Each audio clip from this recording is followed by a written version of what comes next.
started. Thank you, recording in progress. Okay, I want to welcome everyone today to, I think this is our fourth Outwrite Invite, today featuring Steve Langley.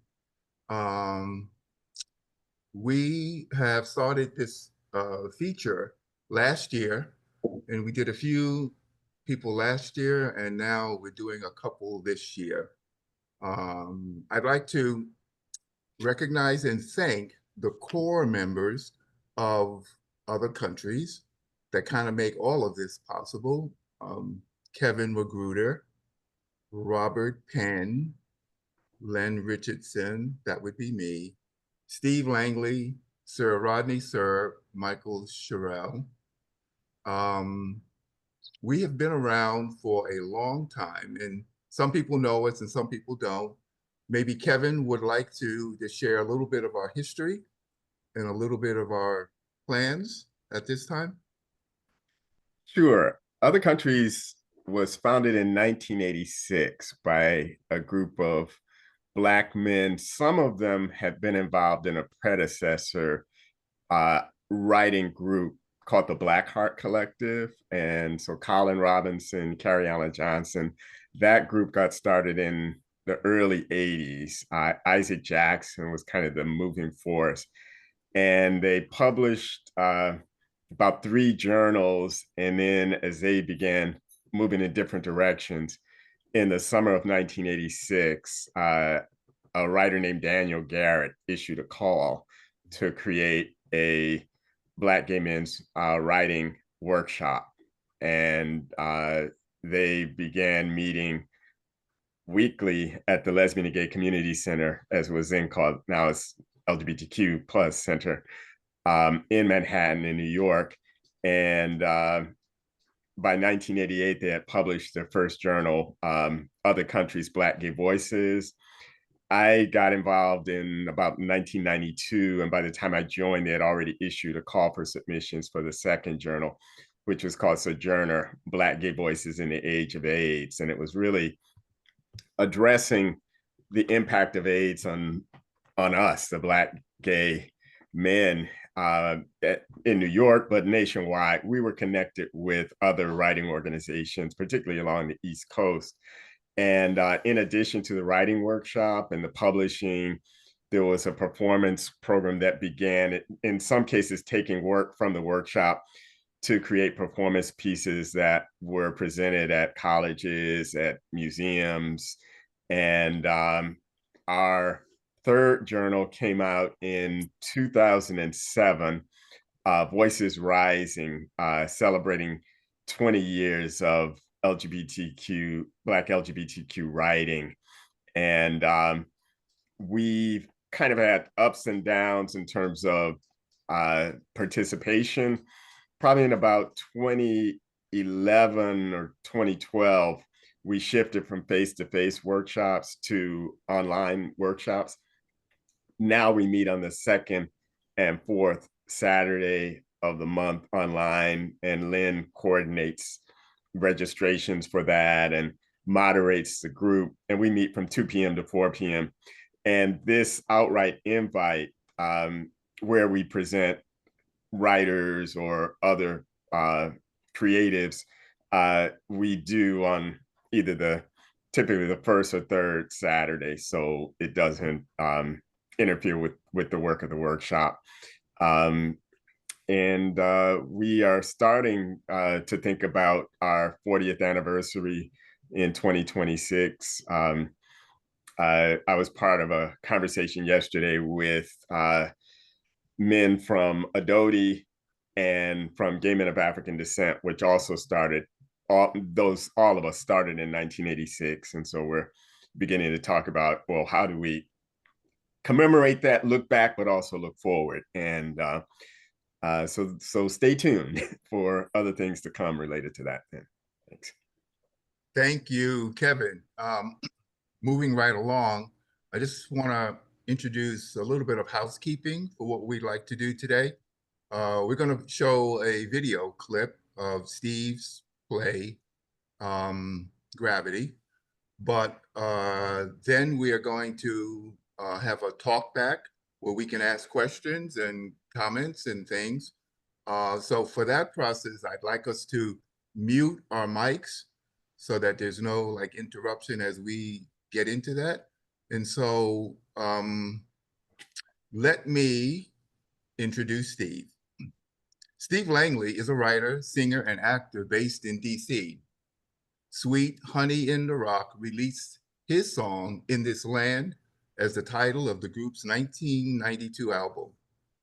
Other Countries has also published his poems in its 1988 journal, Black Gay Voices, and Other Countries has workshopped this particular play, Gravity, as well as his play, Gone Fishing. Steve is also the founder of Reverb, a Black male a cappella vocal group that sings several of his songs. Steve might want to set up this clip for us. Would you, Steve? Maybe Yeah. how the stage reading happened? Sure, I'd be happy to. The play that you're going to see, Gravity, it's 7 minutes. It was one of 8 10-minute plays that were performed as a stage reading in Houston in January. That's all I think I need to say. Since the play is only 7 minutes, I don't want to talk as long as the play lasts. So, okay. Okay, thanks, Steve. I think that's it. Kevin is going to start the play. We're going to mute our mics and then we'll come back.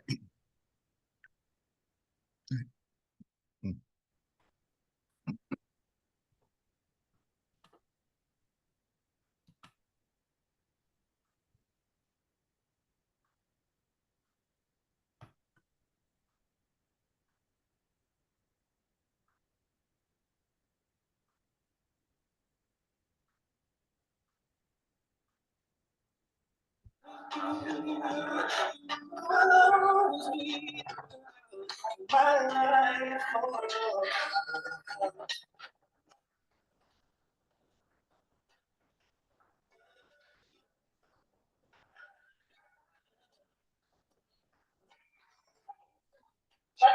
Flowers, check. Balloons, check. And then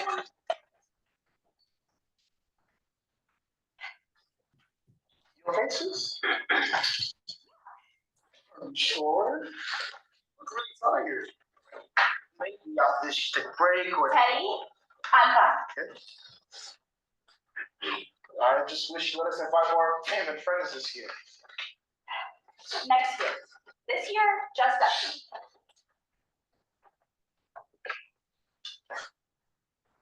Sis, thanks for the luncheon and all, but you do know you ain't gonna be doing all that, right? I'm fulfilling Mother's wishes, as I promised. I just want her to rest easy, and Hey! You don't plan on lighting that, do you? Why not? From your side? At Mother's gravesite. But Mama smoked and menthol. Yeah, Mimi, and go big or go home. Some respect. This is my last one. I swear.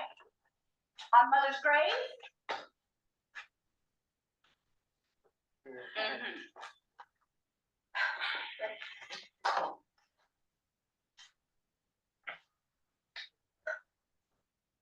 Well, Mother, today marks 1 year, and you are here beside Father as you wished.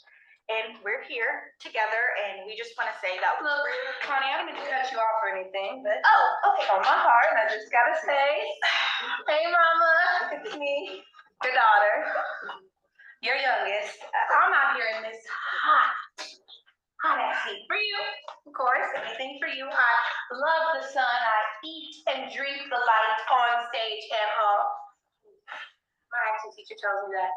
My new acting teacher, and he's credentialed, so what he says is legit. I'm the real thing, like for real. Anyway, I'm headed straight to an audition right after this, and not rushing anybody or anything. Certainly not you. I already got this part. I just think that if I could get I my. No, Ted. Why do you perpetually and incessantly make everything about you? What? Why are we here? No. Why are you here? What are you talking about, Connie? Constance. He just called you Connie. He earned the right. When Mother got sick, you weren't around. I had to work. I didn't get so much food stuff in my mouth as windfalls now. I had to build my career. You are doing community theater, sweetie. It is not Broadway. Oh, and for all your support, big sis. When I win my first Oscar, I'll be sure to thank you first. Before God? What is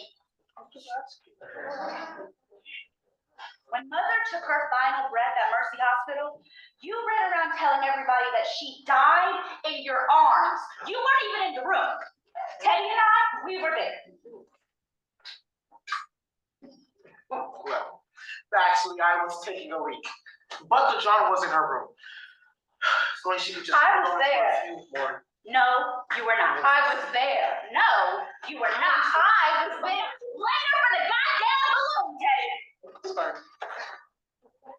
No, you were not. You want to know where you were? No, you tell me. Okay, in the basement, in the cafeteria, eating a hot dog. I was on medication and bitch, it was a pork chop.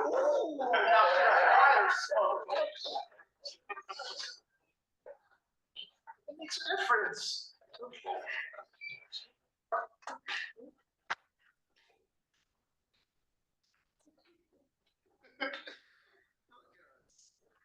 Just look. I know Mama probably down there just turning over her grave.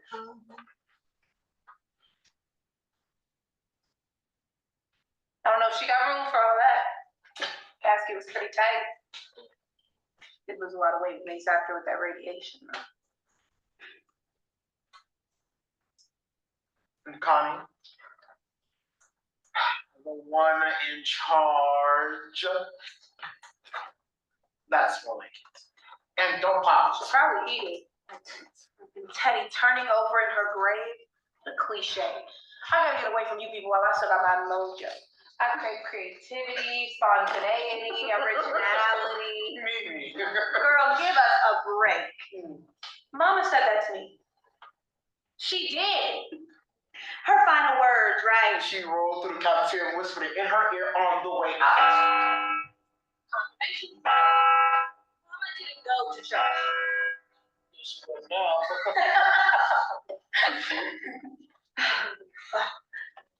No, no, don't do this, don't cry, not today.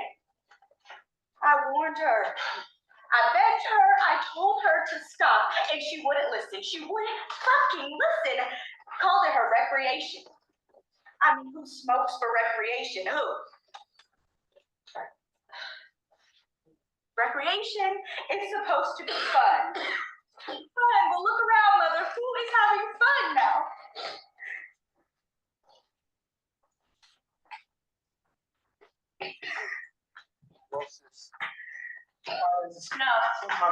No. Come here, Miss Boston. And you having your damn. It's coming. While you running around taking care of everybody else, why don't you get you something a little more waterproof? And we're on a raccoon in this damn spooky body. What? Give them to me. Jimmy, you said you were gonna have your last one. I saw you. You see everything.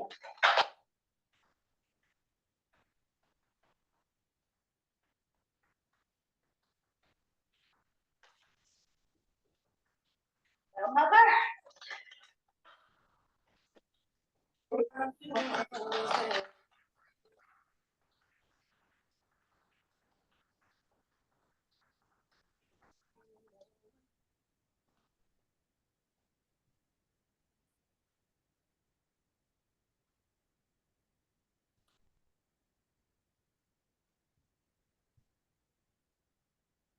Let me unmute.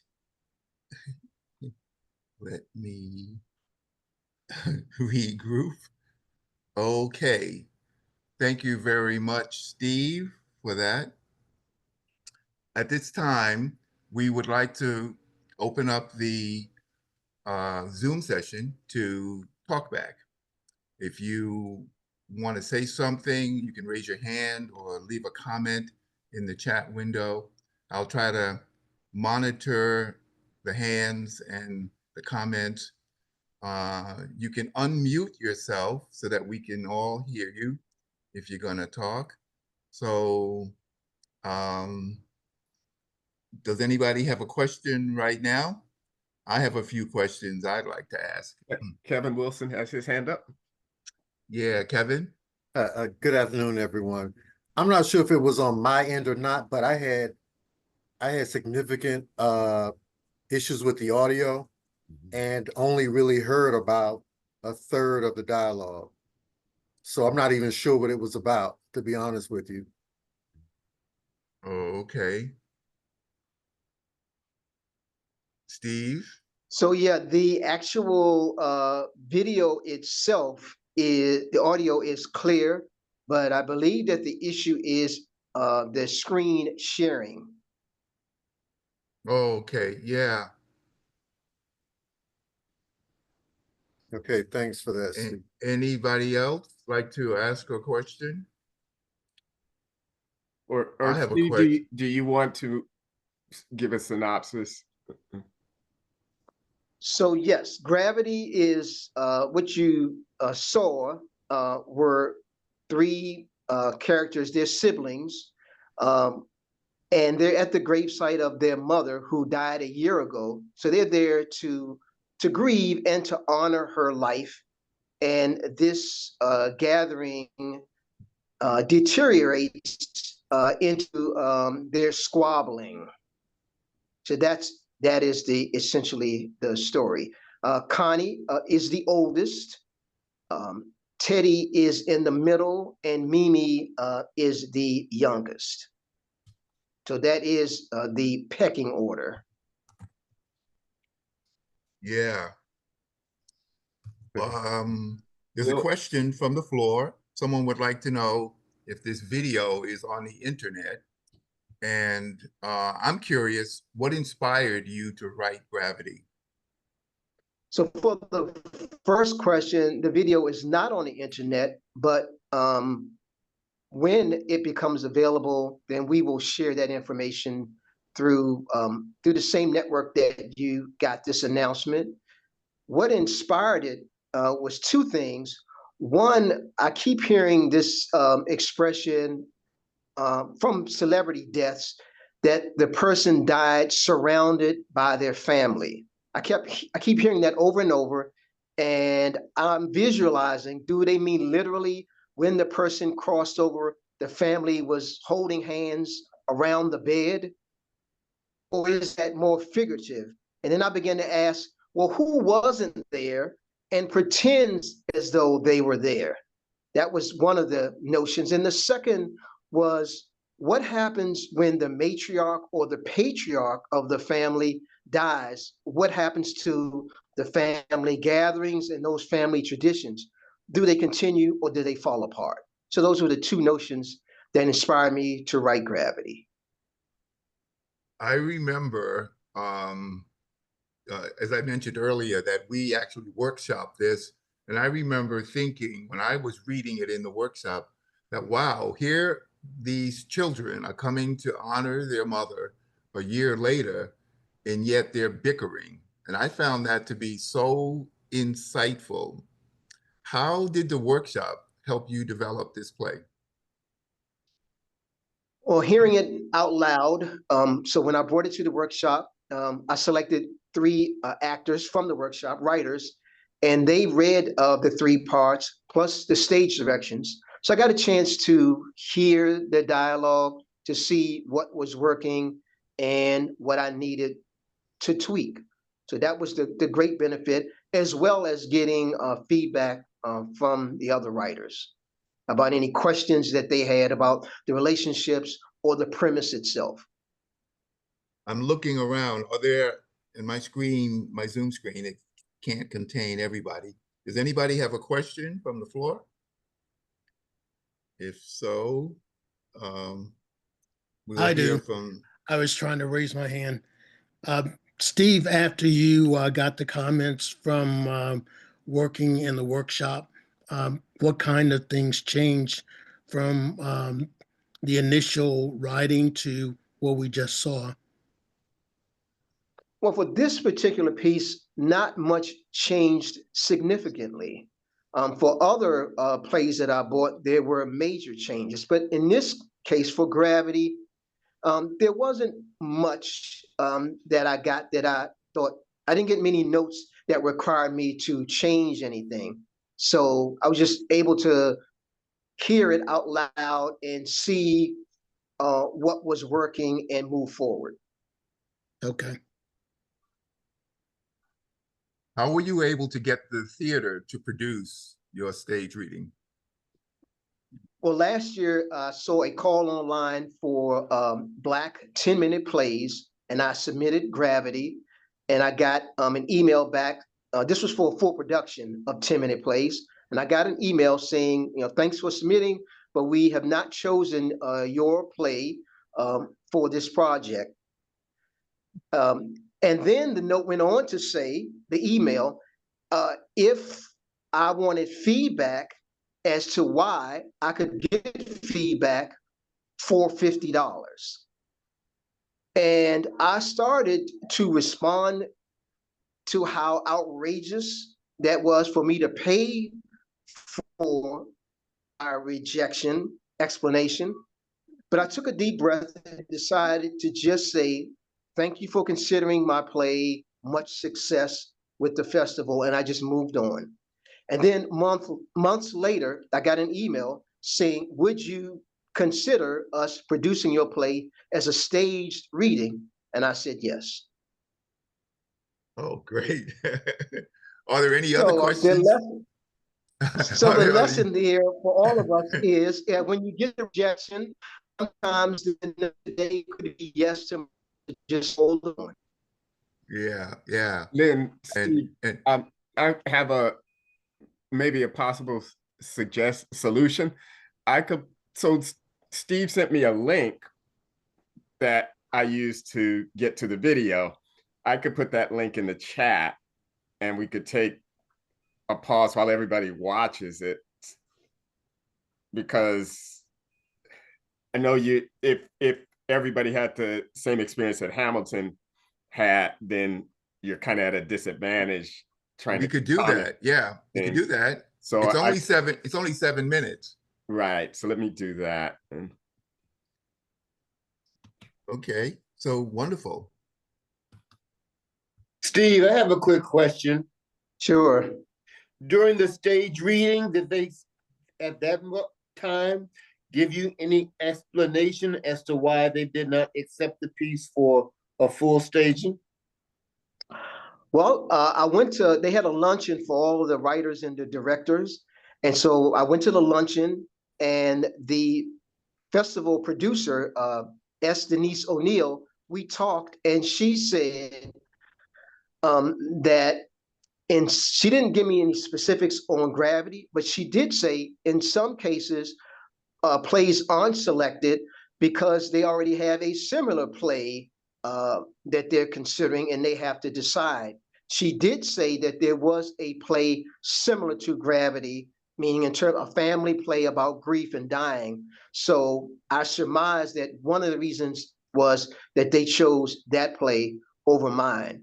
But for all of the creatives in this session, whether you're a writer or an actor, or it doesn't matter what type of creative work you do, when you're submitting, keep in mind that the people who are choosing it, that it is very subjective.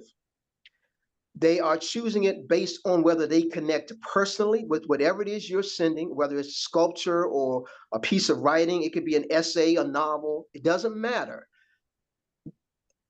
There is no scientific, objective way for anyone to choose our work. It is filtered through their own personal experiences and their own biases. So when we get a rejection, keep that in mind. They're saying no sometimes because They don't like what you've done because it triggers something in them that often, most of the time, they do not have to explain to anybody, including you. I just get a letter saying, thank you. There was no room for your work. And if you were to ask them sometimes why they did not choose, they'll just say, maybe I didn't like it. And they can't even explain or won't explain. So I'm saying that to say, when we get a rejection, just keep moving. If you want to rewrite or revise or retool, that's fine. But don't put it in a drawer and lock it away because one or two or 10 people said no, because all it takes is one yes. That's So true. the link is in the chat now. Lindy. Yes. Should we take a pause and give ourselves like 8 or 9 minutes to take a look at the link, then come back to this session? It'll Okay. stay open, but Yeah. we just won't be doing anything on the session so like give us like 8, 9 minutes to watch this. Okay. Thank you. Thank you.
Gentlemen, gentle ladies, welcome back. Don't know if you can hear me, but so glad that we got a chance to hear a better version of this. Anybody have more comments now that they got a chance to hear it? Let me share. I didn't hear a thing, to be honest with you. I've been waiting all this time to hear audio, and I didn't hear anything. Even when you clicked on the link in the chat window? You know what? I must have missed that. So Well, yeah, that was the idea. yeah, We were going to go, I'm sorry that happened. We were going to go to the chat window where there was a link, and you were supposed to click that and play the link. I see.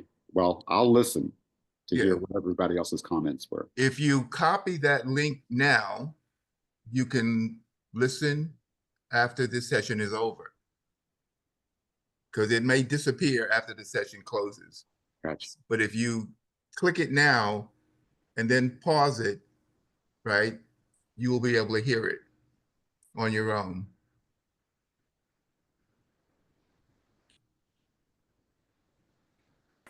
That was an excellent suggestion. That definitely worked on my end. Yeah, thanks, Kevin. Yep. Good thinking, Kevin. Good thinking.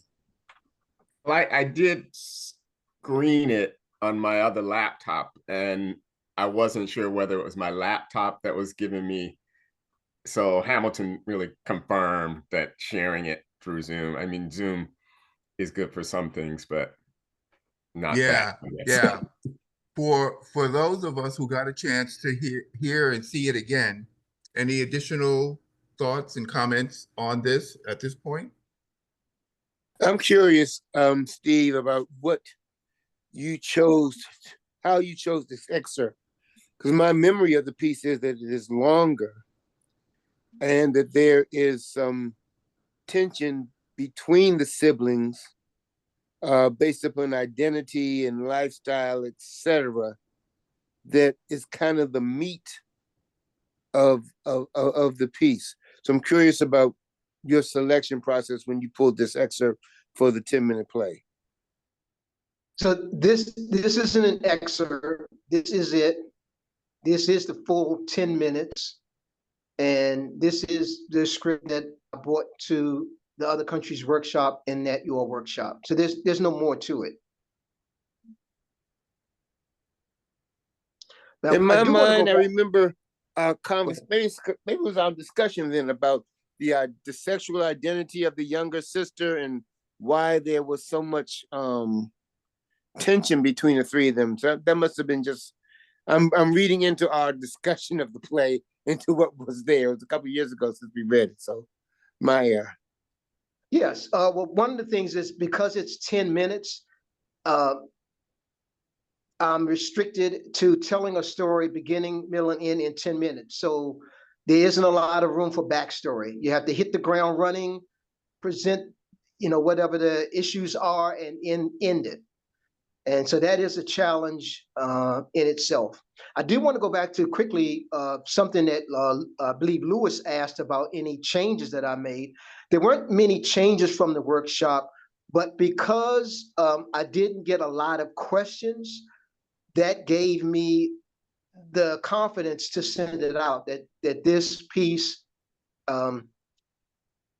has a chance of getting produced elsewhere, because I didn't get from the workshop that there were any major holes in it, and I trust the judgment of my fellow writers. So I would suggest anyone in this circle to find a group of people whose value, whose opinion you trust, and share your work with that group of people, and that'll give you a sense of where it stands.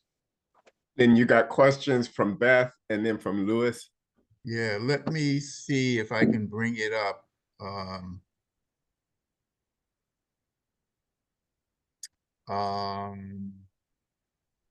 Lynn is also the archivist for the workshop.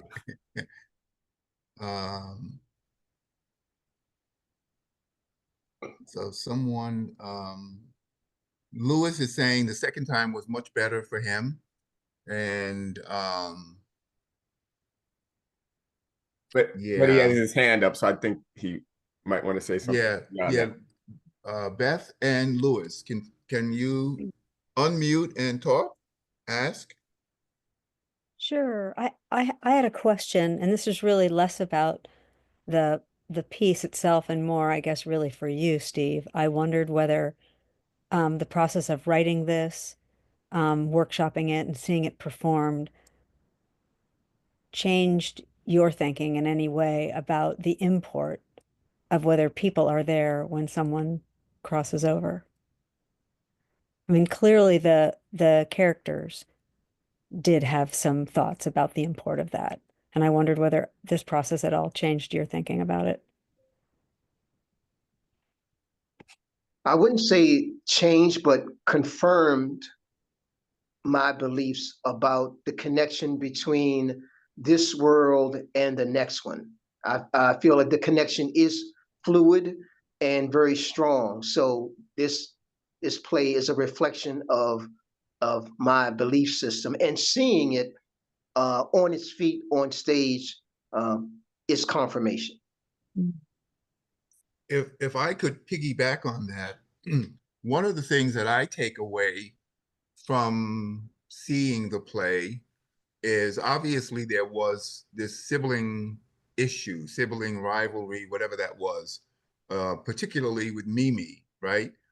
And I guess that whole year, I mean, I guess this went on even before the mother died, because even on her deathbed, many of them were not in the room because they were somewhere else, right? But now, a year later, that's weighing on their conscience. And in this moment, this short little 10-minute moment, we get a chance to see them sort of ironing that out and building a bit of a bond, especially Mimi and Connie, building a bond that perhaps wasn't there before. So, as tragic as the death was, now the life that continues, for the children seems to have a bit of hope. And as self centered as Mimi was, she could at least respect Connie's grief and whatever and offer her a tissue. And so I find that to be very hopeful here. And I think that's the crux of this for me, the essence of telling a story in a short space of time that, takes you to a moment, typically emotional, but it's all there, complete. I'll jump right in on the back of Lynn's comments.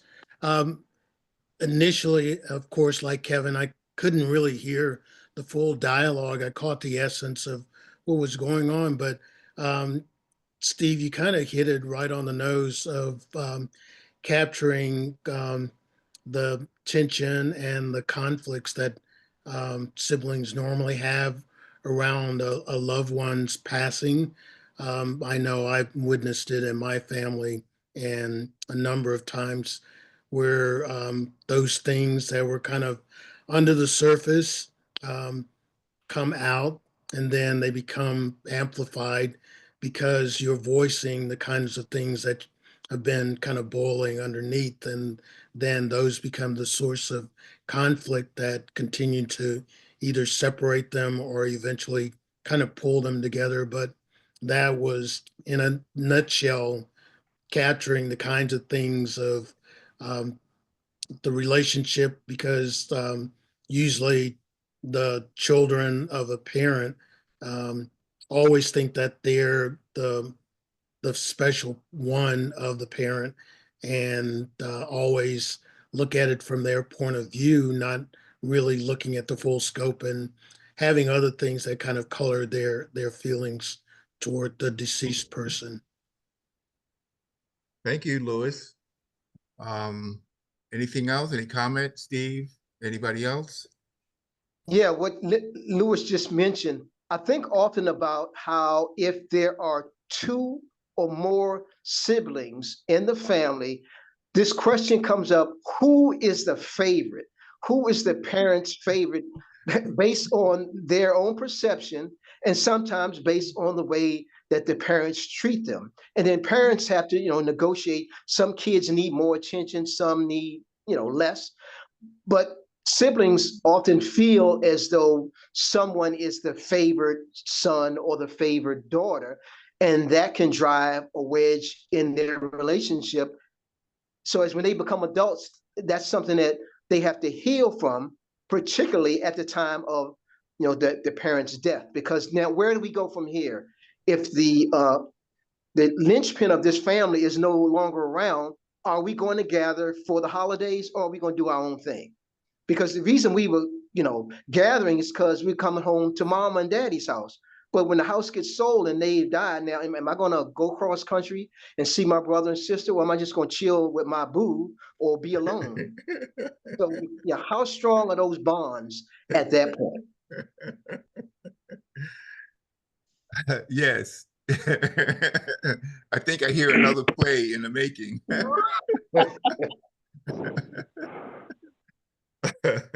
Anybody else would like to offer some comments? I do. Questions? Yeah, can you hear me? Yeah, please go ahead. Can you just say your name, since we only see your phone number? Right. Yeah. I'm sorry. I had a little problems with Zoom, and even in getting to the link, that posed a challenge. I also want to kind of confirm who registered and when following up with folks. Yeah, my name is S. Robert Morgan. I'm the artistic director of the Essential Theater in Washington, D.C. Okay. I think as I sat here and appreciated everything that everybody was saying around the piece, and listening, I kept thinking about, how to make this work. How do you make a 10-minute play work as a well-made play, considering what we know a well-made play to be in theater?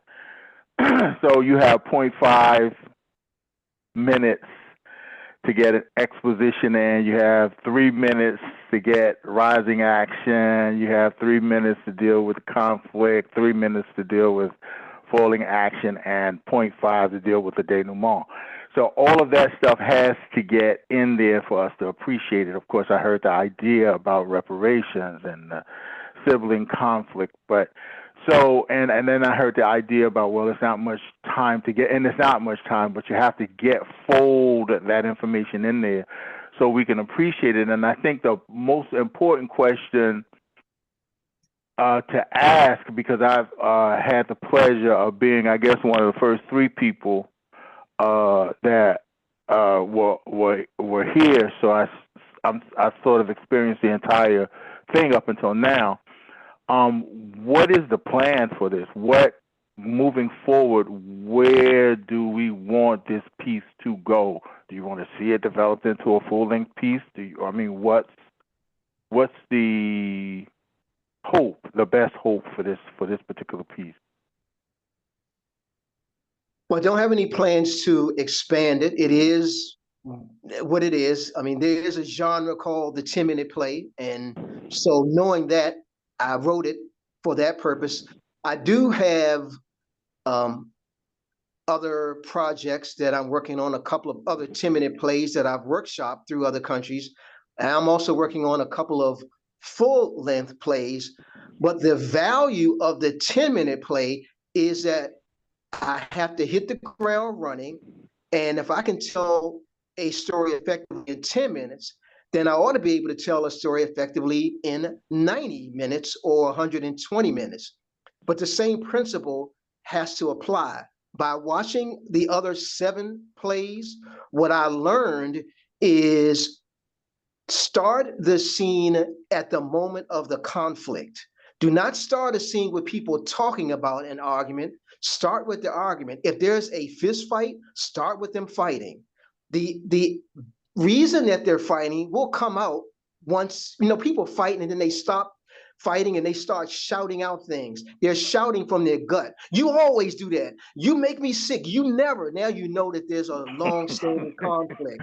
So start with the fight. Don't start with, I'm going to do this to you. I'm going to do, cut all that. Start with the fight and keep it moving forward. So that's the one thing I learned. And the other thing I learned is if I do a local production of Gravity, that I will direct it myself because I believe that I can do that now that I've seen what it takes. Wow. Well, thank you. Anybody else like to offer a comment?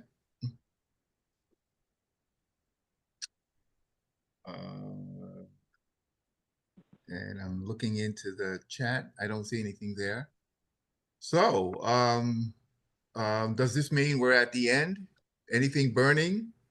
Well, a question I have, Steve, we had probably another 10 people who registered. Is it okay if I send the link to everybody who registered and they might Yes, please. click or something? Okay. Sure, please do. And then if they have comments, they can send their thoughts, comments directly to me. Okay, so give them the email address. Yeah, Because I know that's excellent because I knew of 2 people who registered, they wanted to attend, and then something came up. So yeah. Well, folks, if we are at the end, I would really like to thank everyone for showing up today. I want to thank Steve for participating. This is, I think, the 4th Outwrite Invite we've done, and we are happy to celebrate one of our own. I would encourage the people online here today, if you are BQM and interested in storytelling and story critiquing, to consider to come to the writing workshop. If you are interested in details, you can visit our Facebook page. Kevin, do you want to say maybe something to close? Again, our workshop meets the 2nd and 4th Saturday of the month, 2 p.m. to 4 p.m. And if there is information on the Facebook page about how to reach Lynn, who coordinates workshop participation. And the way the workshop goes forward is that the work is sent out before the workshop, usually the Monday before the workshop, so that we have a few days to look at it. And so we come having read it, but ready for constructive comments, and Lynn moderates that discussion. And it can be any genre. We've had, as you know, plays, screenplays, poetry, fiction, nonfiction, any genre. Yes, thank you for all of that. And with all of that being said, I'd like to say, well, thank you, and we'll see you next time. Thank you. Thank you, other countries. Thank you all for showing up. See you next time. Thanks, Steve. All right, folks. Brother, see you on the next time. Okay. Take care, everyone. Okay.